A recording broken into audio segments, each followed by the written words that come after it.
আমাৰ ছাত্ৰ ছাত্ৰীসকল চাওঁতে চাওঁতে আকৌ মেট্ৰিক পৰীক্ষা আহি পালে হয়নে এবাৰ তোমালোকৰ পাল অৰ্থাৎ তোমালোকে এবাৰ বহিবা যেতিয়া যোৱা বছৰ তোমালোকে মেট্ৰিক পৰীক্ষা বুলি বেলেগৰ খবৰ লৈছিলা হয় না ৰিজাল্টত বেলেগৰ চাহ খাইছিলা এবাৰ তোমালোকৰ চাহ খাব আহিব অৰ্থাৎ তোমালোকে এবাৰ সেই ষ্টুডেণ্টৰ ঠাইত তোমালোকে বহিব লাগে এনেকুৱাকে যাব সময়নো কি আৰু হয় নহয় সময়টো তেনেকৈ যাব এটা বহু ছাত্ৰ ছাত্ৰীৰ এটা প্ৰশ্ন যে মোৰ দেখোন পাঠ শেষ নহল মোৰ পৰীক্ষা কি হ'ব চিন্তা পুৰা চিন্তা এটা স্বাভাৱিক আমিও যেতিয়া দিছিলো আমাৰো তেনেকুৱা চিন্তা আহিছিল পঢ়াবিলাকৰ আহিব নপঢ়াবিলাকৰতো কথাই নাই হয় নহয় এতিয়া চোৱা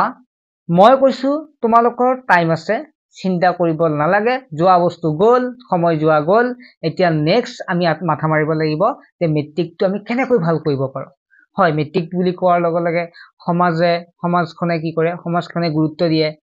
তোমাৰ আলহীবিলাকে গুৰুত্ব দিয়ে তোমাৰ পৰিয়ালে গুৰুত্ব দিয়ে শিক্ষকে গুৰুত্ব দিয়ে লগতে তুমিও গুৰুত্ব দিয়া গতিকে সেইকাৰণে মেট্ৰিকটো অলপ ইম্পৰ্টেণ্ট গতিকে ভালকে পাছ কৰিব পাৰিলে ভাল হয় নে নহয় গতিকে সেইকাৰণে তোমালোকে কি কৰিবা পঢ়িব লাগে পৰীক্ষাৰ পিছত যে কোৱা নাই যে মেট্ৰিকটো বেয়া হ'ল ভালকে পঢ়িব লাগিছিল তোমালোকে এতিয়া যে কৰি ভাবিছা সেইটোৱে ভাল কথা যে পৰীক্ষা দিলে সময় আছে যিহেতু একেদিন তোমালোকে ভালদৰে পঢ়া শুনা কৰি এটা ভাল ৰিজাল্ট কৰিব লাগিব ছাত্ৰ ছাত্ৰীসকল এতিয়া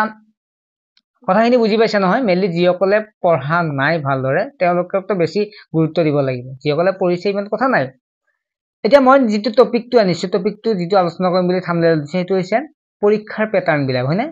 পৰীক্ষা প্যাটাৰ্ণ তোমালোকে গমে পাইছা এবাৰ আগতকে অলপমান জটিল বুলি কথা নাই পঢ়িলে জটিল নাই একো কথা নাই পঢ়িলে জটিল নহয় তোমাৰ যিসকলে ভাবি আছে পৰীক্ষা টান হ'ব এই টান হ'ব বুলি ভাবি একে প্ৰথমতে এই কেইমাহ গুচি গ'ল টান হ'ব কি হ'ব এই ভাবি থাকোতে গ'ল যিসকলে বুদ্ধি আছে যিসকলে মানে অলপ স্মাৰ্ট ৱৰ্ক কৰে তেওঁলোকেতো পঢ়ি আছে পৰীক্ষা টান হ'ব পঢ়িম আৰু আমাৰ নিচিনা হয় না বিশেষকৈ তোমালোকৰ নিচিনা কথা কৈছো তোমালোকৰ নিচিনা ষ্টুডেণ্ট বিলাকে কি কৰি আছা যে টান বুলিয়ে একদম পুৰা এনজয় কৰি আছে চিন্তা কৰি আছে তেনেকুৱা নহয় গম পাইছানে এবাৰ কি হ'ব তোমালোকে এমচিকিউটো পাছ কৰিব লাগিব কিন্তু ওএমআৰ চিটখনতো পাছ কৰিব লাগিব আগতে কি আছিল দুইখন মিলি একদম ধুনীয়াকে 30 পাই যায় ধুনীয়া পাছ কৰে বুজি পাইছানে এবাৰ তোমালোকে এমচিকিউখনো পাছ কৰিব পাৰিবা তোমালোক যিসকল ছাত্ৰ ছাত্ৰী অলপমান পঢ়াত মানে গুৰুত্ব নিদিয়া কিয় কৈছো গুৰুত্ব নিদিয়া বুলি কাৰণ এতিয়ালৈকে যদি পঢ়া নাই তেনেকুৱা ছাত্ৰ ছাত্ৰীক কৈছো অলপ গুৰুত্ব দিবা এলাহ লাগে বা ইমান শেষ হোৱা নাই ভাবি আছা তেনেকুৱা ছাত্ৰ ছাত্ৰীৰ বাবে এটা মই কোৰ্স লৈ আহিছো তোমালোকক সহায় কৰিবৰ কাৰণে যিসকলে পঢ়িছে তেওঁলোকো ল'ব পাৰিব কিন্তু কোৰ্সটো কি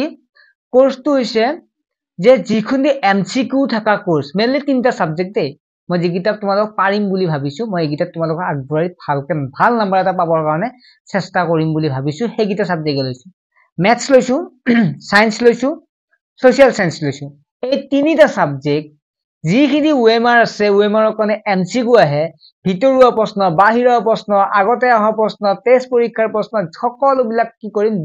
এনালাইসিস কৰিম পিডিএফ হিচাপে তোমালোকক হোৱাটসএপ গ্ৰুপ খুলি তোমালোকক হেল্প কৰিম যাতে তোমালোকে পৰীক্ষাটো পাস কৰিব পাৰা বুজি পাইছানে তোমালোকে যাতে পৰীক্ষাটো পাস কৰিব পাৰা ওএমআৰ শীট কেখন এই তিনিখন ওএমআৰ শীট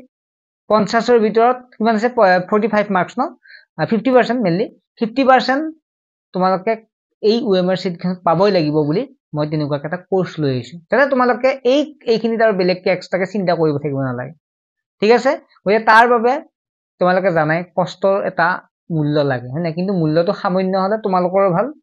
মোৰটো ভাল নহয় বাৰু কাৰণ সামান্য হলে মোৰ অসুবিধা কিন্তু তোমালোকৰ মেইনলি ভালৰ কাৰণে মাত্ৰ 199 টকাত তোমালোকক পৰীক্ষাৰ আগলৈকে কোৰ্সটো ফিনিশ কৰাৰ বাবে কল লৈছো যত সম্পূৰ্ণ তোমালোক ভিতৰ বাহিৰ কুৱেশ্যন আলোচনা কৰিম আৰু ৰেকৰ্ডেড ক্লাস কৰি তোমালোকক গ্ৰুপত শেয়াৰ কৰি দিম যাতে মই লিষ্ট বনাই লম এটো তোমালোকে আজি হেক কৰিবা হেতু কালি হেক কৰিবা পৰখি এটো হেক কৰিবা তেনেকুৱাকে হেক কৰিম তোমালোকৰ মোৰো কোৰ্স শেষ তোমালোকৰ পৰীক্ষাৰ কাৰণে পুৰা প্ৰিপাৰেচন শেষ গতিকে তেনেকুৱা এটা সুবিধা তোমালোকে এতিয়া বিচাৰিবাই আৰু সেইভাবে মই কোৰ্সটো আনিছো যাতে পাস কৰক ছাত্ৰ ছাত্ৰীখিনিয়ে ঠিক আছে গতিকে লব বিচাৰিলে লব পাৰিবা তোমালোকে